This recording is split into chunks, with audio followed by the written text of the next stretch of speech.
Welcome to Coleman Report Live. I'm Bob Coleman. We're talking Main Street and the small business lenders who help it grow. Live still from Indianapolis. Joseph, you ever coming home, kid? I am heading home today. I'm heading to the airport after the show. Yeah. It's been a great week out here in Indianapolis, though. Very nice. Indianapolis is a great town. Joe and Delaney probably can support me. That's when we went to the NCAA basketball tournament. That's where it was at. It was a fun trip. Yeah. And you're having great weather? Oh, yeah. Yeah, I got lucky. No humidity and 75 degrees every day. So it was like, it felt like back home. Yeah, I'm quite jealous. It was not like that last week. Nice. And Delaney, good to see you. I know you have a big weekend graduating. And Lance, as always, Lance, give us. We have a ton of stuff on the trial. We're going to talk about. Yesterday we ran out of time. I do want to talk about PPP. There's a lot of news going on with that. Lance, bring us up to date. Well, the direct forgiveness portal is working incredibly well, Bob. The borrowers are embracing it. We've actually done over 17,000 forgiveness approvals since it opened. And they come in, Bob. I just flushed the portal, and I've got another 85 that came in the last 30 seconds. So it's working quite well. It's a pretty seamless process for the customers, and certainly it is an easier path to forgiveness for the participant banks. So it's working very well. No problems with it crashing or getting slow. For the first 48 hours, it's been incredible. And, I know there are some banks that have not opted in, and certainly that's their choice, but I'm just here to tell you it works, and it works incredibly well. And why should they? Why are they not opting in? And why should? Well, we know why they should. What would cause you? I've talked to some fellow bankers about this. Some people invested quite a bit in their own forgiveness portal. So I think they want to realize their investment. Some are concerned about confusion with PPP borrowers and the forgiveness process because throughout PPP, as we all know, it's changed over and over and over again. But I can just tell you our experience has been the borrowers have embraced the direct forgiveness portal. They're incredibly successful at getting their forgiveness applications. The biggest issue, Bob, is typos. Borrowers, it's such an easy, the borrower puts their email address and they put in their taxpayer ID number or social security number and the loan amount, and it pre-populates everything, but they still have to physically type in the loan amount and physically type in the forgiveness amount request. So we are seeing a handful of people who maybe they had a $20,833 PPP loan and they type in $20,832 for forgiveness. But there is a way for the lender to return that to the borrower for correction. We actually had enough of those that we had to find an employee whose sole purpose is to get those back to the borrower so they can correct them. Lance, the first time around we had a huge issue with hold codes. What about this time around? Well, one of the things that I'm excited about this direct forgiveness portal, because SBA is handling the collection of the information, the only participation by the PPP lender is to go in and take a look at the forgiveness application and to approve it. So the collection of information, my feeling is this is going to flush these under $150,000 PPP loans through the system quickly. And there probably will be fewer. I don't know yet, Bob.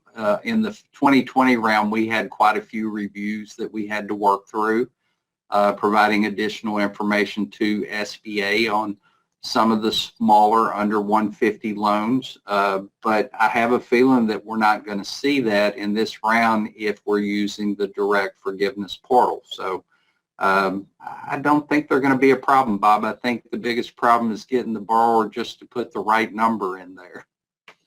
Delaney, I haven't seen a lot of fraud for PPP 2.0. I mean, we're still seeing fraud from the PPP 1.0, but 2.0, it's unfair to say there isn't any, but I haven't. No, there's a lot. I've seen a little bit, but I think they're still trying to go after those big fish for sure. Bob, Go ahead.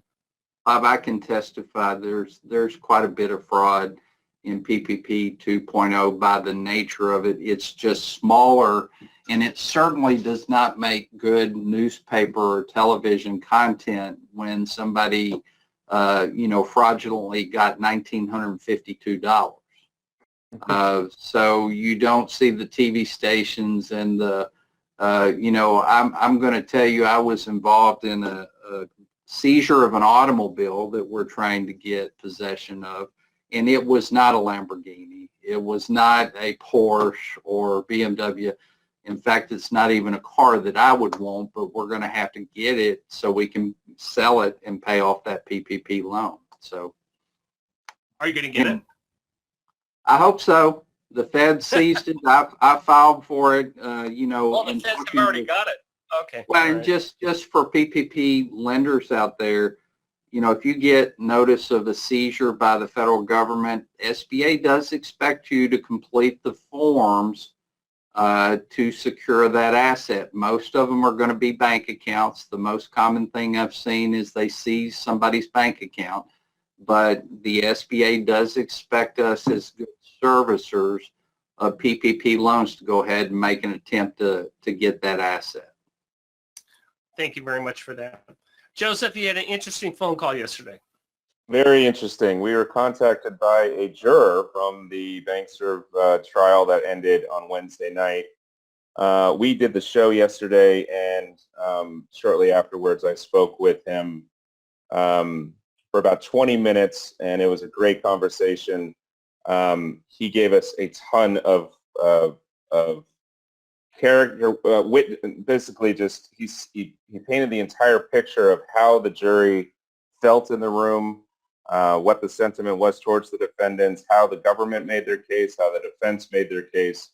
It was truly a fascinating phone call that I was lucky to be a part of. So, why do we think this gentleman is legit? I mean, we've had this conversation. What is it that we said? Okay, we think this is a legitimate juror. We're not being punked. He had detailed information on the votes of why it came in at the 8 o'clock hour on Wednesday night late. He had detailed information about the case that is not public, at least yet. So he was definitely part of the jury. He gave details that Delaney and I did not have. So I fully trust his account and what he was talking about. So let's go through the list. Yeah, let's go through. So right off the bat, I wanted to ask him about Nicole Smith. She was the big X factor that Delaney and I thought would, because she was the employee that got caught up in this. And what the juror was saying is that it came down to intent. Did she have the intent to continue the fraudulent activity? So she was hired and trained by Kelly Isley, and she started noticing fraudulent activity. And what she didn't do was she didn't leave the company. She didn't quit. She didn't report the company, and she became very good at doing this fraudulent activity and kept on doing it on future loans. So the jury was convinced. Yeah, go ahead. I was going to say, and Lance, that's exactly what you said yesterday. What do you do if you do that? I think that as a closer or originator, when you're asked to do things like this, if you throw your hands up and say, no, this is not right, we don't need to do this. But, I think the issue became she complied with it. Right. For an extended period of time. She could have quit and went to another LSP or a SBA lender and did it the right way, but she stuck around and continued to do it. So that's, I kind of thought she might not get charged initially, but as I thought about it, her compliance and the long-term nature of it is what got her. Joseph, Go go ahead. ahead.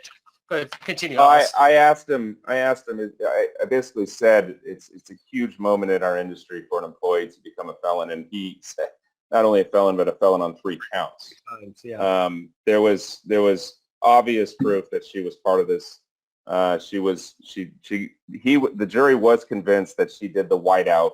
That was a big part of the government's case. She whited out a signature, and she covered up names. She was doing backdating. She was really the foot soldier that the government painted her as, and the jury was convinced that she was guilty. So she was guilty on all 3 counts of her charges. Matt Smith. Matt Smith, he clarified why on Wednesday night during the verdict reading, count 1, conspiracy to commit wire fraud against a financial institution. Matt Smith was actually found not guilty.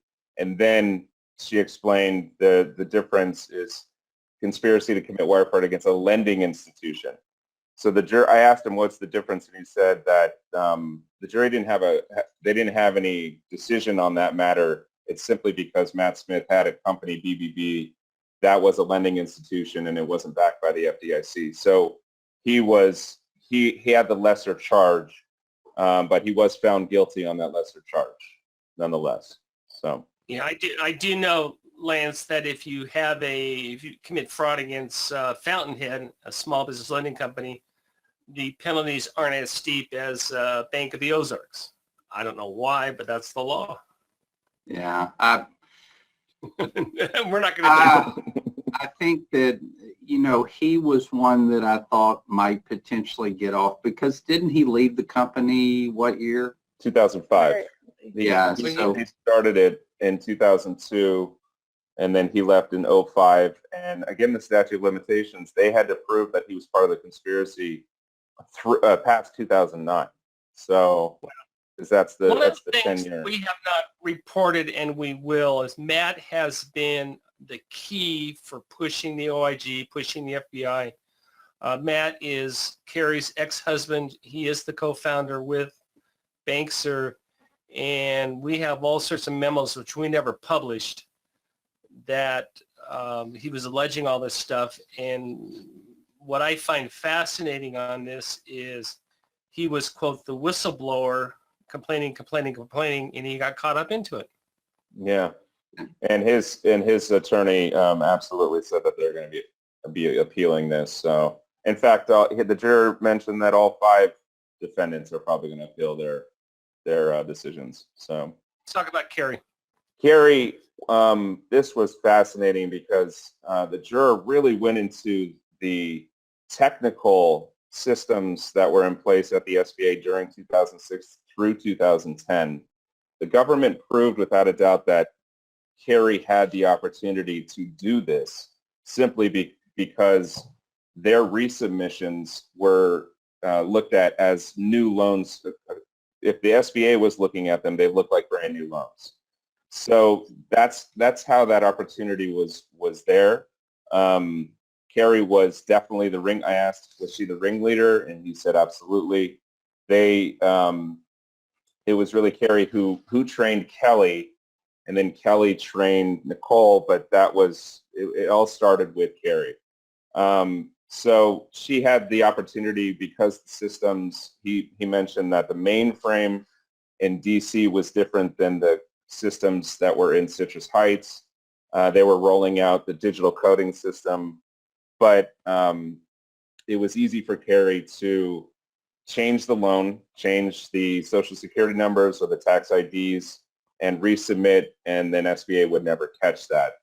I followed up with the question that the government proved that the opportunity was there, and he said they proved it beyond the point of any doubt. There was absolutely no question in the jury room that Carrie was leading this conspiracy, and it was a very organized effort to defraud the SBA.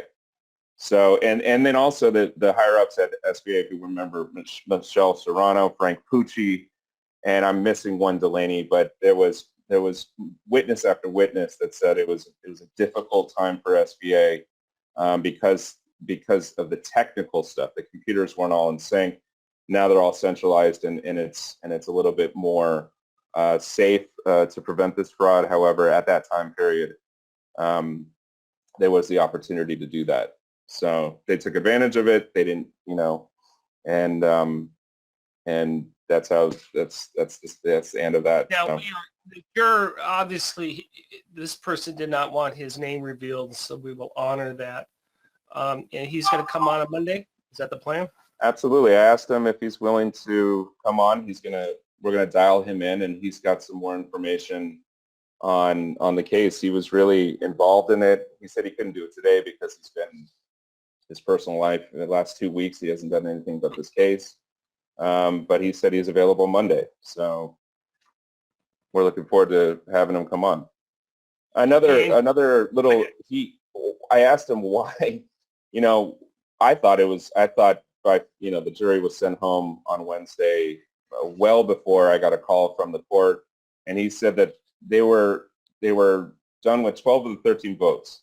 And right at 8 o'clock, Deputy Vanessa came in and said that judge was going to send them all home, and they asked her not to, and they finished the final 13th vote. And then 15 minutes later at 8:15, that's when the verdicts were all read. And it was over by 8:25, real fast. So. Well, when we talk to the juror on Monday, he is going to talk about there was some doubt in the room about the guilt of Nicole Smith, as well as, and Matt Smith. Those are the ones that had the most difficult time to do. Yeah. He said the most deliberation, it was a 10-hour deliberation, and they were handed 13 decisions to make. And they wanted to make sure they got it right. And Matthew Smith and Nicole Smith by far took up the most amount of that deliberation, which is all right. I want to finish with the blockbuster, which is the intimidation. So this is, in my opinion, this is huge. So go ahead and. So we finished. I asked him how he felt the trial ended. He said this trial is not done. He feels that every defendant is going to appeal.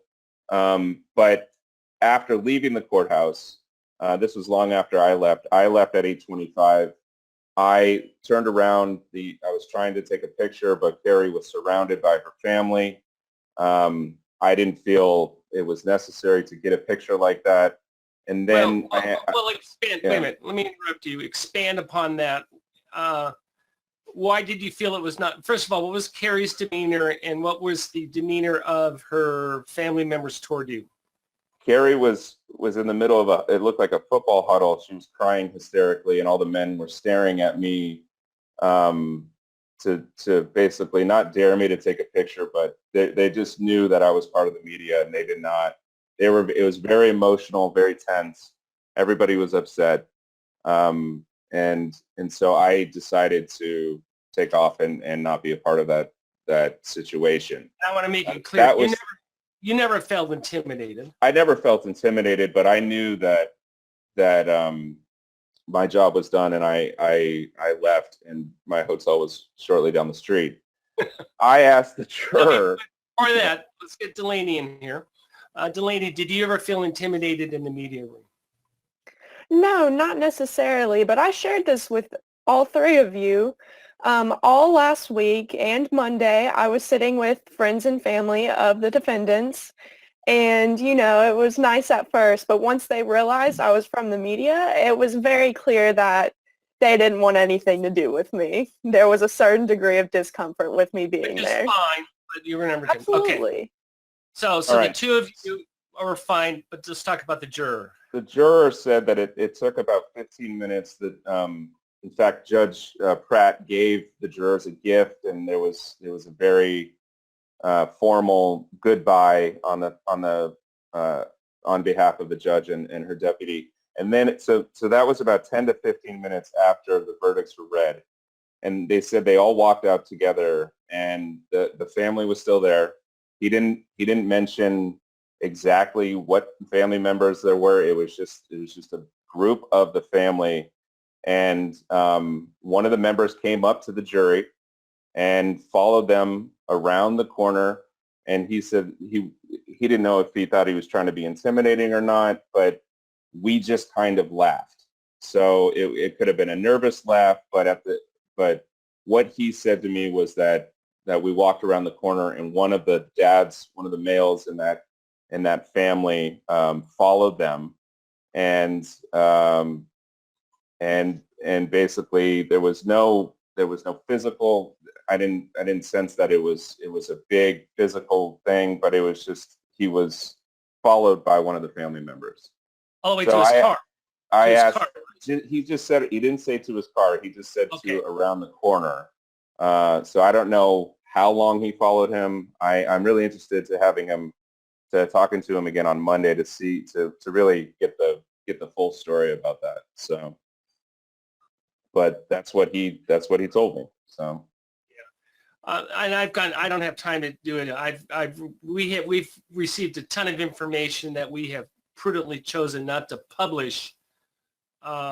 Where all sorts of allegations, and we've had this information for years that something was going on with Bankser, but obviously we couldn't prove it. We didn't do anything until there was the indictment. Then we ran with the story, and I have some very interesting emails of nasty emails to me and threats of lawsuits or whatever, and I'll share those on Monday. Lance, wrap it up for us. Well, I think the key here is we have something called the SOP 5010-6, and we're expected to follow it. And while they tried to play off that someone involved for years in SBA lending, well, I'm sorry, they were on a previous version of the 5010, but it is our rule book. We're expected to follow it, and I think the lesson for everybody involved in SBA lending is if something doesn't meet the 5010-6 standards, it's time to say stop. Let's take a look. There's a problem here. If you're asked to do something that is contrary to the SBA 5010-6, you need to throw your hands up and say, I'm not going to do that. And potentially look for other employment, because if somebody's asking you to skirt the SBA rules, this trial is the potential outcome. And Nicole Smith is a perfect example, Bob. One of the first times we've ever seen somebody further down the list get charged, but you can be charged if you're signing those SBA, the 1920. Charged and convicted. Yes, I think this trial is setting a precedent going forward. Absolutely. Well, should. Delaney, have a wonderful time graduating. I know we're going to miss you. Congratulations, Delaney. Yeah. Congratulations. We're going to miss you for a couple of days next week, so enjoy time with your family. And is it open to the public? Are you wearing robes? And Yes, we are. So it's going to be at a football field so people can socially distance. Go get some good Arkansas barbecue and make your dad pick up the check. That's my advice. Yeah, that's right. We've got to figure out where we're eating. So. All right. Hey, sorry I ran over. We will continue this coverage, and we'll see what happens if our juror shows up on Monday. Thank you for joining us today for Coleman Report Live and for supporting America's Main Street, one entrepreneur at a time. Thank you. Have a wonderful week.